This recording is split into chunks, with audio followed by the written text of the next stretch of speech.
anak-anak Allah. Saudara, bahwa kita ini adalah orang-orang yang diselamatkan oleh Tuhan, yang beriman pada Dia, dan kita punya keyakinan yang kuat bahwa kita ini adalah anak-anak Tuhan, anak-anak Allah. Saudara. Dan biarlah hal ini boleh terus kita ingat dan terus kita pegang Bapak Ibu sekalian, dan itu menjadi letak di mana kita punya keberhargaan diri kita, itu kita sebagai anak-anak Allah. Saudara, hari ini kita akan bicara tentang status sebagai anak Allah. Saya mengajak kita untuk melihat satu bagian Alkitab dari surat Galatia pasal yang ketiga ayat 26 sampai dengan pasal yang keempat ayat yang ketujuh.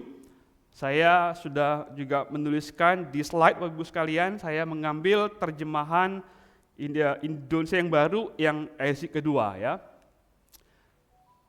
Mari saudara kita baca secara bergiliran. Saya akan membaca ayat yang ke-26, Bapak Ibu baca yang ke-27, demikian kita bertanggapan sampai dengan ayat yang ke-7 di pasal yang keempat. Demikian bunyi firman Tuhan.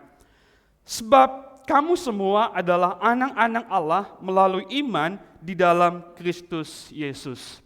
Sebab kamu semua yang dibaptis dalam Kristus telah mengenakan Kristus. Dalam hal ini tidak ada orang Yahudi atau orang Yunani, tidak ada hamba atau orang merdeka, tidak ada laki-laki atau perempuan, karena kamu semua adalah satu di dalam Kristus Yesus. Lagi pula, jikalau kamu milik Kristus, kamu adalah keturunan Abraham dan ahli waris menurut janji Allah. Yang kumaksudkan ialah selama seorang ahli waris belum akil balik, sedikit pun ia tidak berbeda dengan seorang hamba, sekalipun ia tuan dari segala sesuatu. Tetapi ia berada di bawah perwakilan dan pengawasan sampai pada saat yang telah ditentukan oleh Bapaknya. Demikian pula kita, selama kita belum akil balik, kita takluk juga kepada roh-roh dunia. Namun setelah genap waktunya, Allah mengutus anaknya yang lahir dari seorang perempuan dan takluk kepada hukum Taurat.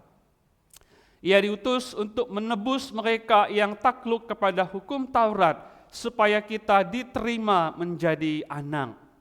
Karena kamu adalah anak Allah, Allah telah menyuruh roh anaknya ke dalam hati kita yang berseru, ya Aba, ya Bapa. Jadi kamu bukan lagi hamba, melainkan anak. Jikalau kamu anak, kamu juga ahli waris oleh perbuatan Allah. Terus demikian pembacaan Tuhan pada pagi hari ini yang berbagai setiap kita yang membaca, merenungkan dan dalam anugerah Tuhan kita dimampukan untuk melakukan kebenaran firman Tuhan sehari-hari. Haleluya. Bapak Ibu dikasihi Tuhan, saudara, khotbah atau topik khotbah hari ini tentang anakmu sekalian adalah satu topik yang mungkin saudara agak jarang dibahas secara khusus gitu ya, saudara. Salah satu alasan kenapa ini mungkin jarang dikhotbahkan atau dibahas secara khusus adalah karena topik tentang anak ini seringkali menjadi satu topik yang agak sensitif begitu ya. Paling tidak saudara bagi sebagian orang. Saudara, pengalaman kita atau pengalaman hidup kita atau mungkin pengalaman yang kita lihat di sekitar kita tentang anak sekalian seringkali membuat kita itu enggan untuk membahas topik tentang anak dengan sangat dalam begitu. Saudara, begini misalnya, saudara, pengalaman di mana orang tua itu pernah mengalami dikecewakan, dilukai oleh anak-anak mereka. Seringkali saudara membuat kita mungkin rasanya tidak terlalu ingin membahas topik tentang anak begitu. Atau mungkin pengalaman anak-anak yang mengalami abuse, mengalami pelecehan, saudara, mengalami tekanan yang begitu berat dari orang tua mereka sehingga membuat anak-anak enggan membahas mengenai anak atau mungkin mengenai orang tua, mengenai bapaknya atau ibunya. Atau misalnya pengalaman orang tua yang sulit bahkan mungkin tidak bisa mendapatkan anak juga seringkali membuat kita enggan atau enggak nyaman ketika kita bicara tentang anak, saudara. Atau mungkin saudara anak-anak yang mungkin punya pengalaman tidak diinginkan oleh orang tuanya. Anak-anak yang mungkin pernah ketika ada di rahim ibunya ingin diaborsi oleh orang tuanya. Sehingga bagi seorang anak dia tidak ingin membahas mengenai anak atau mungkin mengenai bapaknya atau ibunya. Contoh mungkin anak-anak yang diadopsi sekalian, anak-anak yang mungkin merasa tertolak. Ini pun juga seringkali membuat dia enggan untuk berbicara banyak tentang topik-topik tentang anak sekalian. Dan mungkin ada banyak topik yang lain atau hal-hal yang lain, pengalaman-pengalaman yang lain yang membuat kita enggan membahas topik tentang anak yang menurut kita itu kurang begitu nyaman atau mungkin sensitif untuk kita bahas. Tetapi Bapak Ibu sekalian, saudara, sebetulnya di dalam kehidupan kita sebagai orang Kristen, di dalam kekristenan, saudara, kita menemukan bahwa konsep orang percaya adalah anak-anak Allah atau the sons of God, saudara, adalah satu topik yang sangat penting, yang sangat melekat dengan diri kita, yang tidak bisa untuk kita abaikan, Bapak Ibu sekalian. Saudara, banyak teks Alkitab yang bicara tentang bahwa kita ini adalah anak-anak Allah, saudara. Tadi kita baca Galatia, saudara sekalian, juga menolong kita mengingat bahwa kita itu adalah anak-anak Allah. Orang-orang percaya yang beriman pada Kristus, mereka adalah anak-anak Allah, saudara sekalian. Jadi Alkitab kita, saudara sekalian, bahkan kehidupan kita sebagai orang Kristen itu sangat erat sekali dengan pemahaman bahwa kita itu adalah anak-anak Allah. Bahkan seorang penulis buku, saudara sekalian, seorang teolog dan juga seorang hamba Tuhan, saudara, bernama J.I. Packer, sudah pernah mengatakan satu kalimat yang menarik. Dia bilang begini, jika Anda ingin tahu seberapa baik seseorang mengerti kekristenan, cari tahu seberapa dia menghargai pemikiran menjadi anak Allah dan memiliki Allah sebagai Bapanya. Jadi kalau kita ingin lihat seberapa orang itu ngerti kehidupannya sebagai orang Kristen, cari tahu seberapa dia menghargai bahwa dia adalah anak Allah dan Allah adalah Bapanya. Bahkan mengatakan adopsi atau adopsi menjadi anak Allah adalah kehormatan terbesar. Bilang the highest privilege yang Injil itu bisa berikan kepada kita. Itu perkataan dari seorang John J. Packer dalam bukunya Knowing God.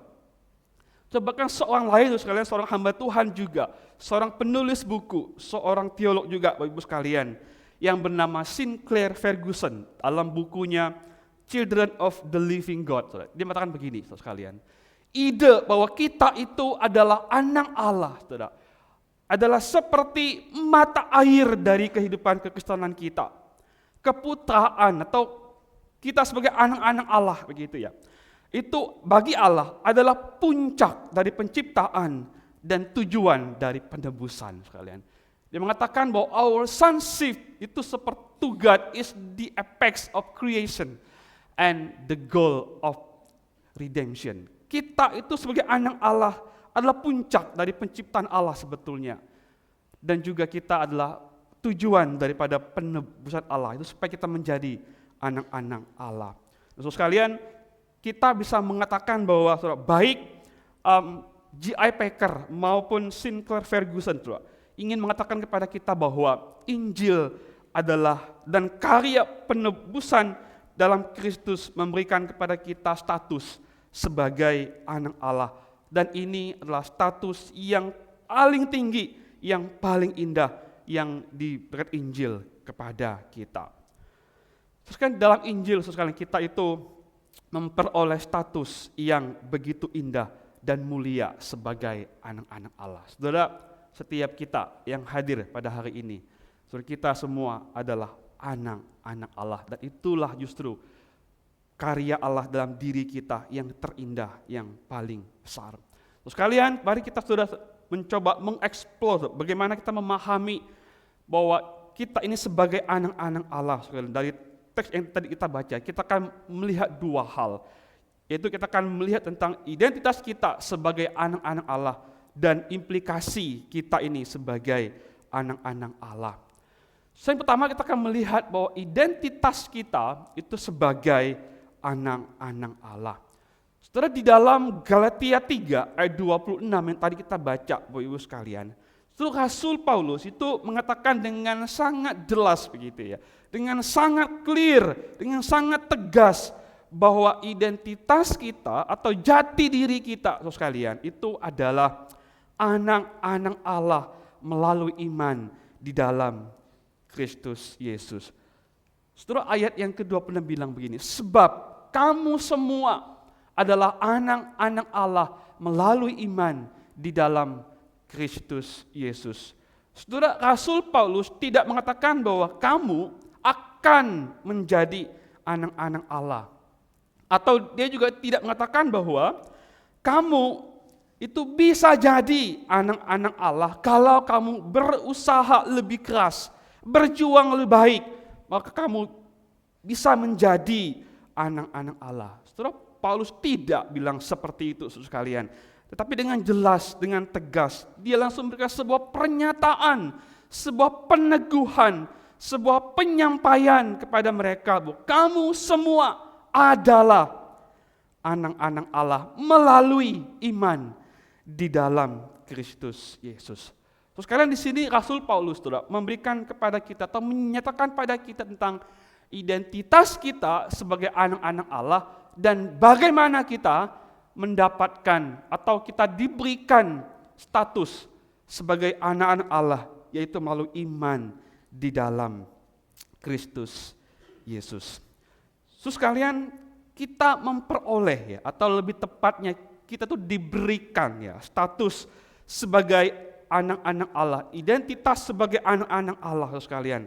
Bukan karena upaya kita begitu ya, bukan karena usaha kita memperoleh itu, tetapi itu adalah pemberian Allah kepada kita melalui iman kepada Kristus Yesus. Dan iman kita pun juga sebetulnya itu adalah pemberian Allah bagi kita. Jadi kita bisa beriman kepada Kristus dan kita memperoleh identitas sebagai anak-anak Allah. Semua itu adalah rangkaian pemberian Allah, anugerah Allah bagi setiap kita.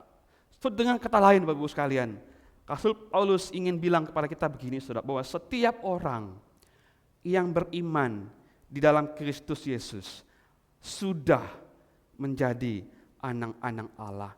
Atau mungkin dengan kalimat yang berbeda, sekarang kita bisa mengatakan begini, bahwa kita itu mengalami dan memiliki status sebagai anak-anak Allah melalui iman di dalam Kristus Yesus. Saudara, bagi setiap kita dengan yakin saudara sekalian, orang-orang yang telah beriman kepada Kristus, orang-orang yang telah beriman di dalam Kristus Yesus, kita ini adalah anak-anak Allah.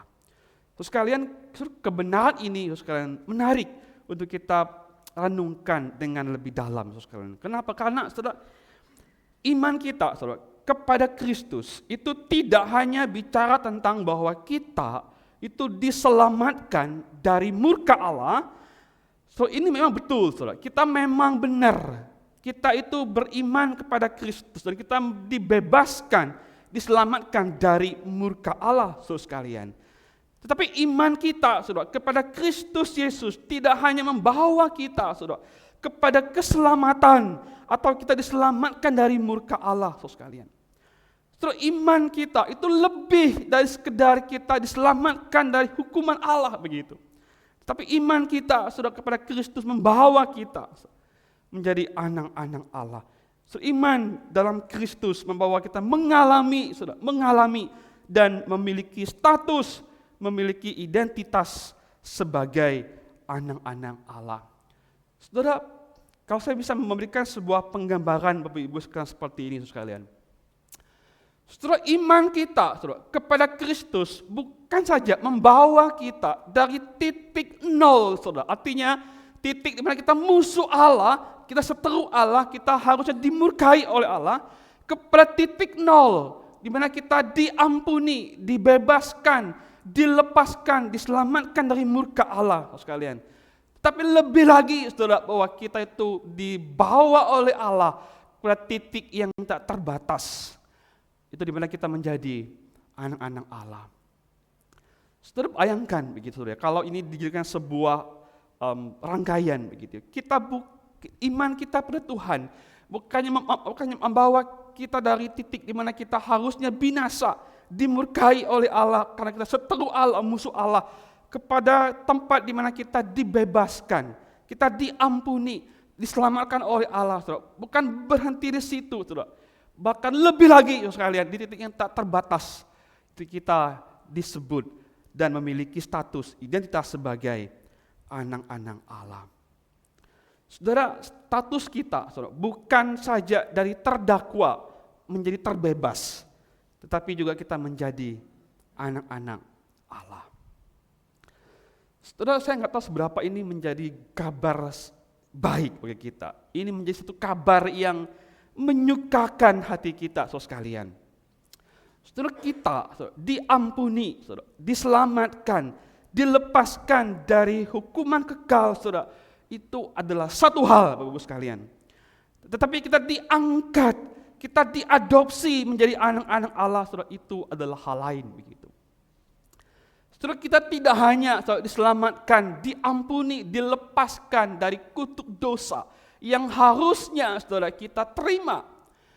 Tetapi lebih daripada itu, kita dikasihi, diterima, bahkan diangkat atau diadopsi menjadi anak-anak Allah. Terus kalian betul, saudara, kita ini diadopsi, saudara. Kita ini mengalami spiritual adoption oleh Allah. Yang dulunya bukan anak-anak Allah, saudara sekalian, tapi oleh karena iman kepada Kristus, kita itu menjadi anak-anak Allah. Kita diangkat, diadopsi menjadi anak-anak Allah. Saudara, melalui iman kita, saudara, kepada Kristus, kita memperoleh status sebagai anak-anak Allah. Yang dulu bukan anak-anak Allah, tapi sekarang kita menjadi anak-anak Allah. Diadopsi menjadi anak-anak Allah. Saudara, hal ini bukankah merupakan kabar baik begitu ya? Kabar sukacita, kabar yang membuat hati kita begitu bergembira, saudara. Kenapa? Karena Tuhan memberi kita status sebagai anak-anak Allah. Saudara, Dia nggak cuma selamatin kita dari dosa kepada hidup, tetapi bahkan Dia memberi kita status yang baru sebagai anak-anak Allah. Saudara, kalau saya boleh menggambarkan kepada kita dengan satu pengalaman yang mungkin kita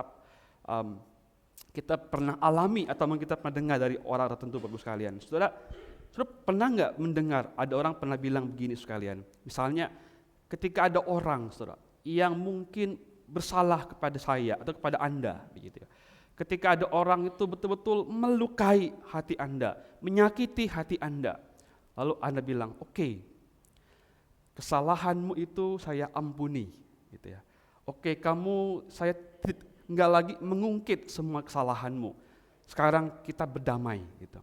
Tapi kita punya relasi dingin, gitu ya. Kita nggak lagi bisa punya hubungan yang baik, gitu. Oke, saya mengampuni Anda atas apa yang Anda perbuat ke saya. Tapi hubungan kita hanya seperti itu saja, begitu. Dingin, tidak ada kedekatan lagi. Hubungan itu nggak pulih, gitu. Tidak ada status yang baru di antara itu. Justru kalau Anda mengalami itu, kira-kira apa yang terjadi begitu ya? Kalau Anda bilang mungkin itu kepada pasangan kita, oke, kesalahanmu saya ampuni, tapi di tengah-tengah hubungan kita dingin, nggak dipulihkan statusnya kembali. So kita mungkin akan merasa bahwa ya apa gunanya begitu. So, tapi bagi Allah enggak sekalian. Kita itu bukan cuman diampuni oleh Allah. Ya. Kita itu bukan cuman tidak diperhitungkan lagi segala kesalahan kita oleh Allah dalam Kristus. Tapi kita diberikan status yang baru. Saudara. Kita diberikan identitas yang baru. Itu kita menjadi anak daripada Allah. Kita menjadi anak daripada Allah yang kepadanya kita menyakiti terus. Menjadi anak dari Allah yang kepada kita seringkali enggak taat. Seringkali kita melawan. Dan tidak taat kepada Tuhan. So, bukan itu melegakan kita, memberikan kepada kita kekuatan dalam kita menjalani kehidupan kita sebagai anak-anak Allah. Saudara, itulah status kita, saudara. Itulah identitas kita di hadapan Allah. Oh, kita ini adalah anak-anak Allah melalui iman kepada Kristus Yesus. Tetapi mungkin kita berpikir begini, saudara sekalian. Masalah yang sering kali saudara kita alami adalah begini sekalian. Oke, kita beriman kepada Kristus. Tetapi saudara, kita sering kali gagal dan lupa bahwa kita itu adalah anak Allah. Ya. So, kita mungkin dengan sadar bahwa betul aku ini beriman pada Tuhan. Buktinya saya hari Minggu ke gereja, saya rajin baca Alkitab, saya melakukan berbagai ritual agama saya beriman pada Tuhan. Tetapi dalam praktek hidup kita, saudara, kita sering gagal bukan? Dan lupa bahwa kita ini adalah anak-anak Allah. Saudara, berapa banyak dari kita yang ingin menyenangkan hati Bapa kita, namun kita gagal menyenangkan hati Bapa kita. Begitu. Saudara, kita ingin dan kita rindu untuk hidup benar, hidup kudus sebagai anak-anak Allah. Tetapi semakin kita rindu, kita ingin untuk hidup benar di hadapan Bapa kita, di mana kita anaknya sekalian, semakin kita menyadari bahwa kita tidak mampu, kita lemah dan kita gagal. Saya nggak tahu berapa banyak hari kita sekalian yang mengalami itu. Begitu. Kita beriman pada Tuhan, aku percaya kepada Engkau, aku beriman kepada Engkau. Tapi dalam keseharian kita sering lupa bahwa kita ini adalah anak-anak Allah. So, saya juga mengalami di mana sering kali saya lupa bahwa identitas saya adalah anak-anak Allah. Saya beriman pada Tuhan, saya melayani Tuhan. Tetapi banyak kali saya gagal memahami bahwa saya ini sebetulnya adalah anak-anak daripada Allah. Allah adalah Bapa saya. Saudara, kita sebagai anak-anak Allah sering kita mau taat pada Tuhan. Kita mau taat pada Bapa kita, sekalian. Kita mau lebih dengar kepada Bapa kita. Tetapi seberapa sering kita justru tidak taat kepada Bapa kita, bukan? Kita justru tidak dengar kepada Bapa kita. Kita bukannya mendekat kepada Bapa kita. Kita justru makin jauh dari Bapa kita. So, itu yang sering kali kita alami, bukan, sehari-hari. Kita lupa bahwa kita ini adalah anak-anak Allah dan Allah Bapa kita. Tapi kita seringkali hidup seperti tidak punya Bapa. Kita hidup tidak seperti anak-anak Allah. Saudara, kita juga mungkin sekalian kita tahu bahwa identitas kita sekalian adalah anak-anak Allah begitu. Kita mungkin tahu itu sekalian. Tapi sudah berapa sering dari kita yang justru meletakkan identitas kita kepada hal-hal yang lahiriah. So, misalnya, saudara, kita meletakkan identitas kita kepada jabatan kita, begitu. Saya adalah apa posisi saya? Saya adalah seberapa banyak kekayaan yang saya punya. So, kita sering kali sekarang meletakkan identitas kita terhadap pencapaian-pencapaian kita, begitu. Prestasi kita, berapa banyak yang saya capai. Itulah saya. Atau kita mungkin meletakkan identitas kita saudara, di dalam pendidikan kita. Saudara, latar belakang keluarga kita. Di mana kita tinggal. Saudara. Apa yang kita punya. Mobil apa yang kita pakai. Merek baju apa yang kita pakai. Dan sebagainya. Dan sebagainya. Saudara, identitas kita itu seringkali saudara, diletakkan kepada hal-hal yang lahiriah. Bukan diletakkan pada diri Allah. Di mana kita ini adalah anak-anak Allah. Itu masalah kita, saudara sekalian. Contoh kalau saya bisa menambah lagi, saudara, masalah kita adalah, saudara, kita tuh sering kali berpikir saudara, bahwa tadi adalah dia lupa bahwa dia adalah anak Allah, begitu ya, dengan berbagai hidupnya. Tapi ada orang saudara, yang justru merasa bahwa dia itu untuk menjadi anak-anak Allah, dia mampu berusaha, dia pikir dia bisa untuk mengupayakan supaya menjadi anak-anak Allah.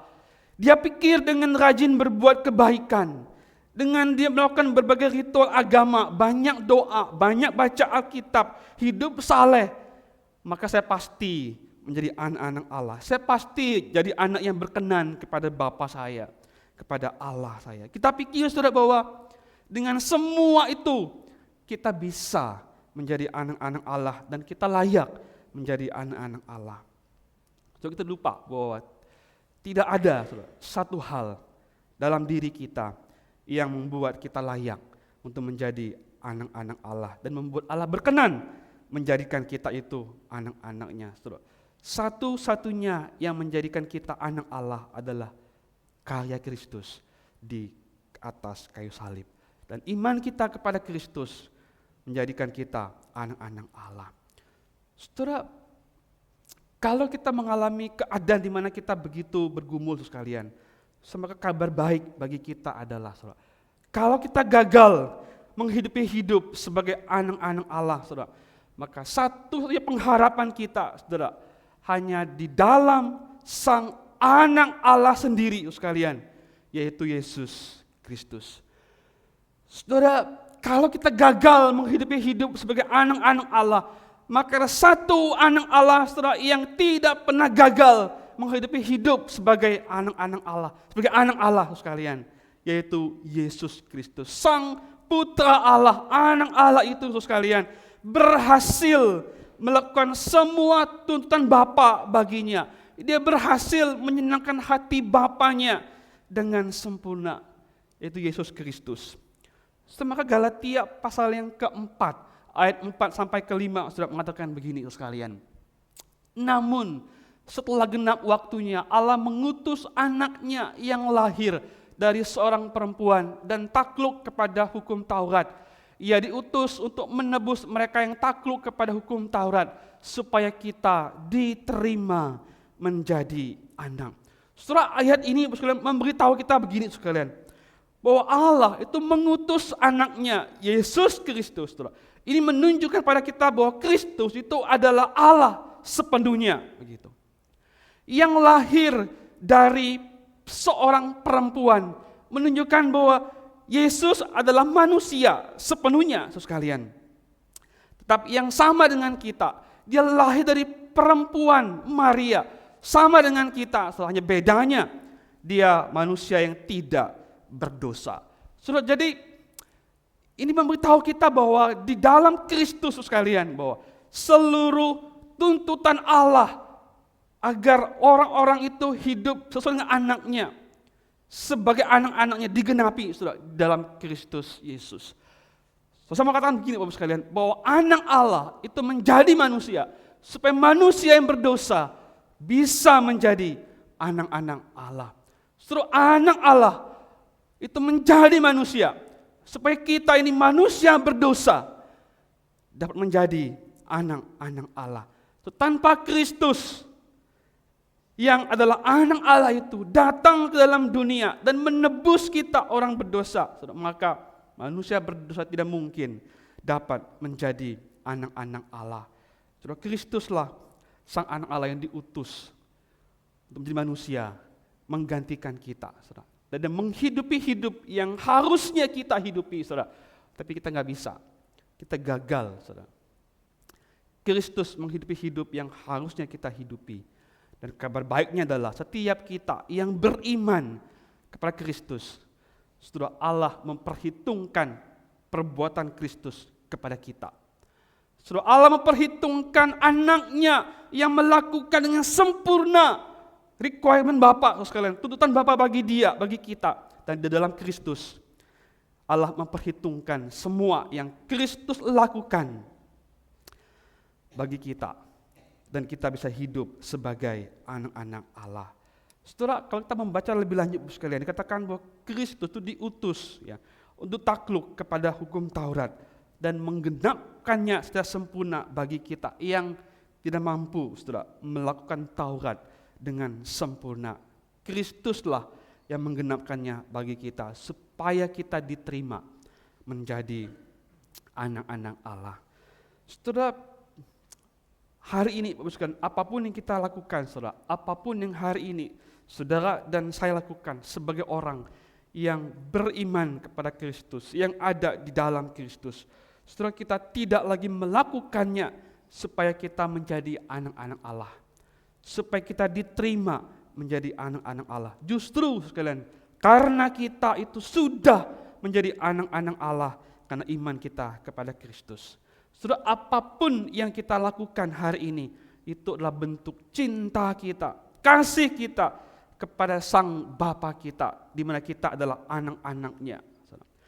Bukan lagi supaya Allah memberkati kita, supaya Bapa kita senang pada kita, Bapa kita memberkati kita, tapi karena kita adalah anaknya dan kita ingin mengasihi Dia, mencintai Dia sebagai anak-anak Allah. Saudara, karena itu kemudian saudara, waktu kita baca Alkitab, waktu kita berdoa, waktu kita melayani Tuhan, waktu kita bersaksi, waktu kita berbuat kebaikan, waktu kita hidup saleh, saudara, bukan supaya kita menjadi anak-anak Allah, tapi karena kita sudah menjadi anak-anak Allah dan kita begitu mengasihi Allah sebagai Bapa kita dan kita mencintai Dia sebagai Bapa kita. Saudara, itulah status kita, saudara. Saudara, itulah identitas kita di dalam Kristus. Saudara, yang terakhir, yang kedua, saudara, kita akan tentang implikasi daripada status kita atau identitas kita sebagai anak-anak Allah. Saudara, ada dua hal yang saya mau kita renungkan. Saudara, yang pertama, bahwa implikasi kita ini adalah anak-anak Allah, saudara, bahwa tidak ada lagi tembok-tembok yang menjadi pemisah antara satu dengan yang lain. Saudara, tadi kita baca di ayat yang ke-28 pasal yang ketiga, saudara, mengatakan begini, dalam hal ini tidak ada orang Yahudi atau orang Yunani, tidak ada hamba atau orang merdeka, tidak ada laki-laki atau perempuan, karena kamu semua adalah satu di dalam Kristus Yesus. Terus sekarang orang Yahudi, saudara, atau orang-orang yang hidup pada zaman Paulus pada waktu itu, saudara, terbagi atau terbelah-belah di dalam beberapa golongan, atau di dalam beberapa kategori, saudara sekalian. Saudara, orang pada waktu itu sekalian hidup di mana orang-orang Yahudi dan orang-orang non-Yahudi atau orang Yunani itu adalah orang-orang yang tidak terlalu punya hubungan yang baik, begitu ya. Orang-orang Yahudi itu tidak bergaul dengan orang-orang kafir atau bangsa-bangsa di luar mereka. Meskipun mereka sudah menjadi orang Kristen atau orang-orang Yahudi yang Kristen, mereka tetap merasa bahwa diri mereka lebih baik daripada orang-orang Yunani atau orang-orang yang bukan Yahudi. Mereka merasa bahwa mereka keturunan biologis daripada Abraham dan mereka pasti mendapatkan berkat dari Abraham, sekalian. Jadi orang-orang waktu itu terbagi menjadi orang Yahudi dan non-Yahudi, begitu. Yang kedua, sekarang bahwa kelompok orang yang juga ada waktu itu adalah kelompok yaitu orang-orang yang disebut dengan budak dan orang-orang merdeka, gitu. Orang-orang yang bukan menjadi budak, sekalian. Sudah, para budak adalah orang-orang yang hidupnya miskin, orang-orang yang tertindas, orang-orang yang tidak punya kebebasan. Itulah orang-orang budak pada waktu itu, sekalian. Dan orang-orang bebas adalah orang-orang yang tidak terikat, ya, atau orang-orang yang merdeka, orang yang kehidupannya lebih baik, lebih dipandang, lebih punya kekayaan dan sebagainya dan sebagainya. Jadi ada dua kelompok orang yang merdeka atau orang bebas dengan orang-orang yang menjadi budak, begitu. Dan ketiga, di konteks itu adalah orang di mana terbagi menjadi laki-laki dan perempuan. Laki-laki dianggap lebih tinggi derajatnya daripada perempuan pada waktu itu, dan perempuan itu dipandang sebagai warga kelas 2 atau lebih rendah. Bayangkan di konteks di mana Paulus hidup, begitu. Orang Yahudi tidak bergaul dengan orang non-Yahudi. Para budak dan orang-orang merdeka juga tidak punya hubungan yang baik. Laki-laki dan perempuan juga dipandang berbeda. Laki-laki lebih tinggi daripada perempuan.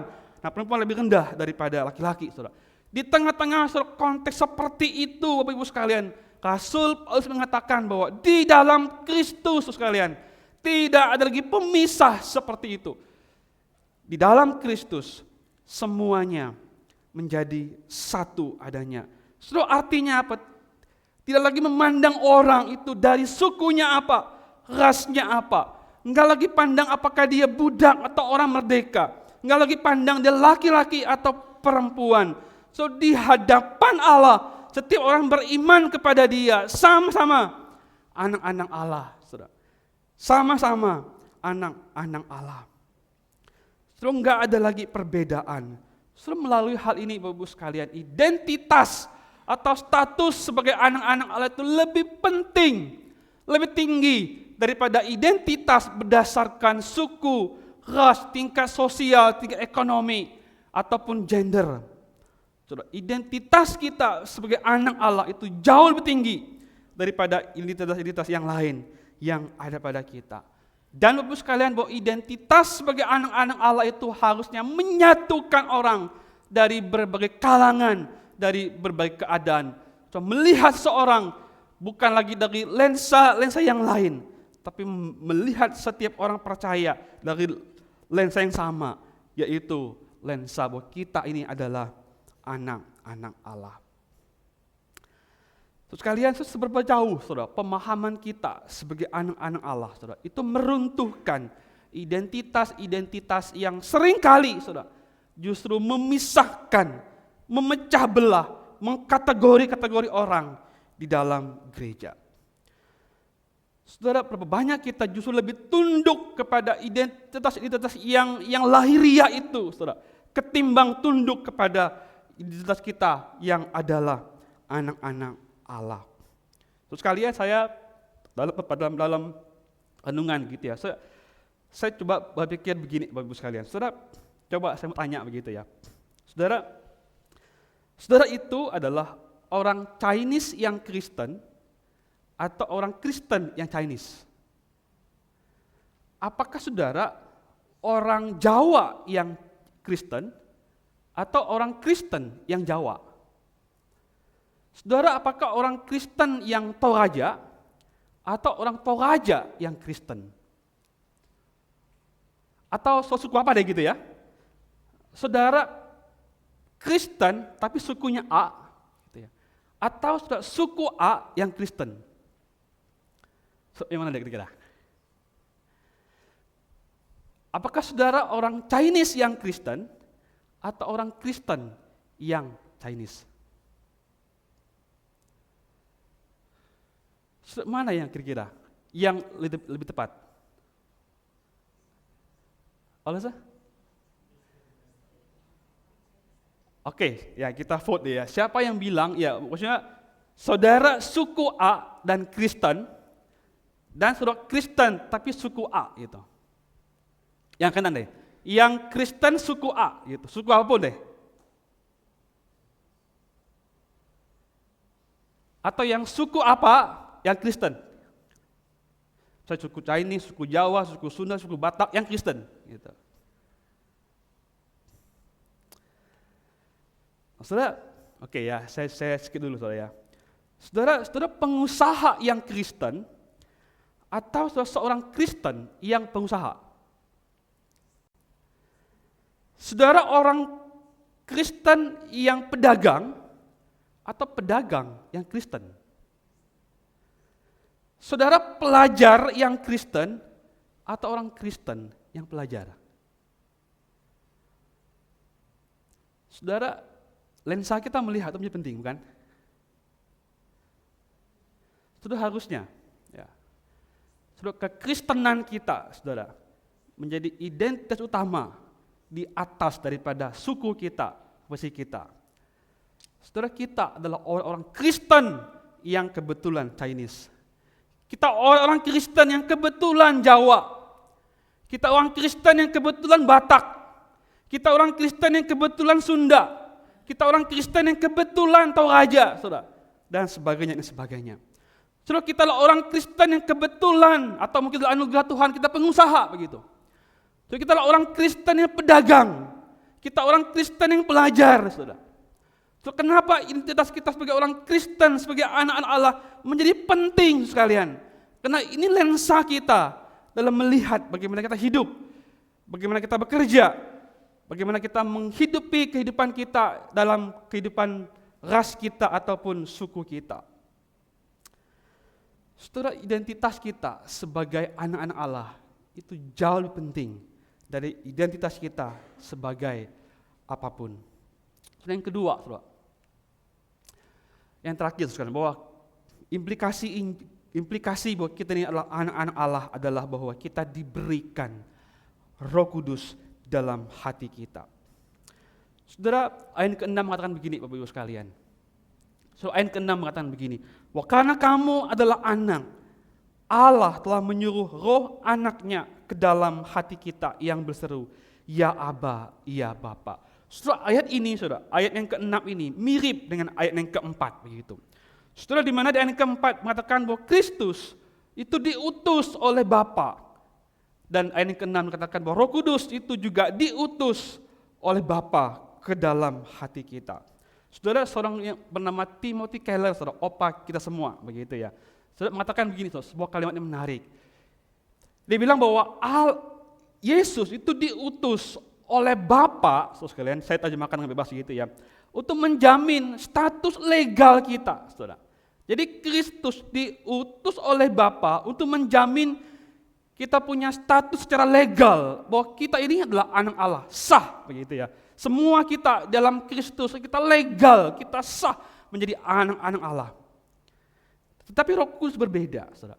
Roh Kudus diberikan kepada kita adalah menjamin bagaimana kita, saudara, menghidupi hidup sebagai anak-anak Allah. Menjamin pengalaman-pengalaman kita sebagai anak-anak Allah. So singkatnya, Roh Kudus diberikan dalam hati kita, saudara sekalian, untuk menolong kita bagaimana kita hidup sebagai anak-anak Allah.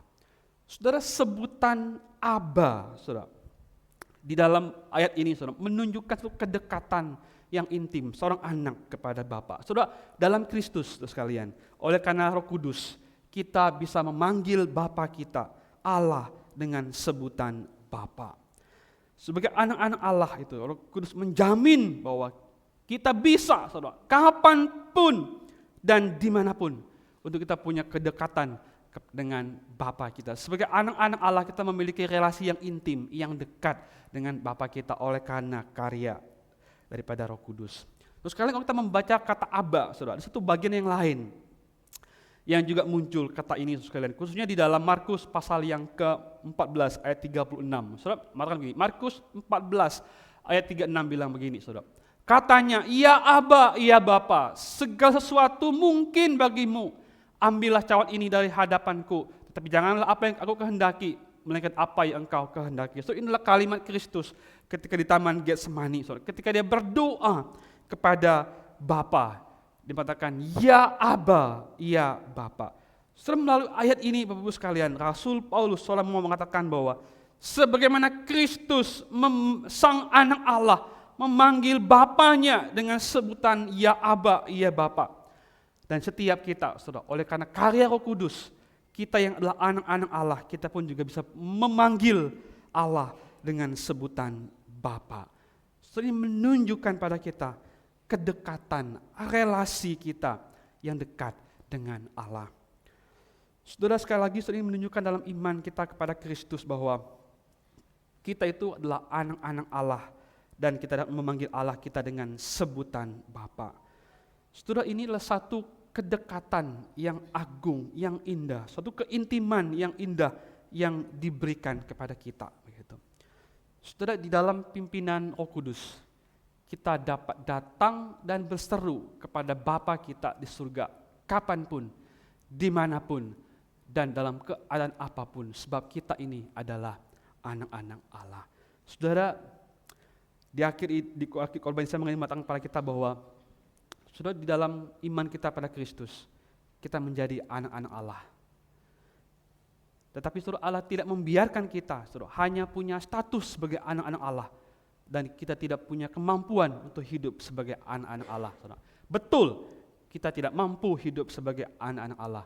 Sebabnya Roh Kudus diberikan dalam hati kita, supaya kita dapat menjalani hidup kita sebagai anak-anak Allah. Kita punya relasi dengan Bapa kita.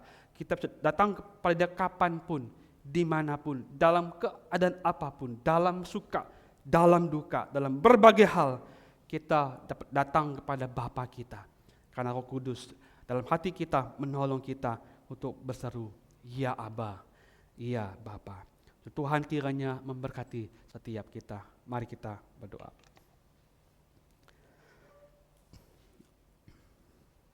Tuhan, kami sungguh bersyukur ya Tuhan, kalau hari ini kami bisa diizinkan Tuhan untuk meluapkan betapa hati kami penuh dengan syukur ya Tuhan. Kami bersyukur karena kami adalah anak-anak Engkau. Kami adalah anak-anak Allah oleh karena iman kepada Kristus. Tuhan, tidak ada hal lain yang lebih menyenangkan kami. Tidak ada hal lain Tuhan yang lebih menyukacitakan hati kami selain kami memahami, kami mengerti dengan tepat bahwa kami adalah anak-anak Allah. Anak-anak yang diterima, anak-anak yang dikasihi, anak-anak yang diadopsi, anak-anak yang diperkenan oleh Engkau ya Tuhan. Kami adalah anak-anak-Mu. Tuhan, terima kasih untuk anugerah Tuhan yang besar itu, di mana kami diperkenan menjadi anak-anak-Mu ya Tuhan. Kami juga bersyukur Tuhan, Kau memberikan kepada kami Roh Kudus dalam hati kami, yang menolong kami, mengingatkan kami, menopang kami, memampukan kami Tuhan. Bagaimana kami menjalani hidup kami sebagai anak-anak Tuhan, sebagai anak-anak Allah yang hidup di tengah-tengah dunia yang gelap, dunia yang rusak hari-hari ini ya Tuhan. Tuhan, terima kasih untuk anugerah yang terbaik yang Tuhan berikan kepada kami, di mana kami boleh menjadi anak-anak-Mu. Terima kasih ya Tuhan, kami bersyukur, kami berdoa demi nama Tuhan Yesus. Amin.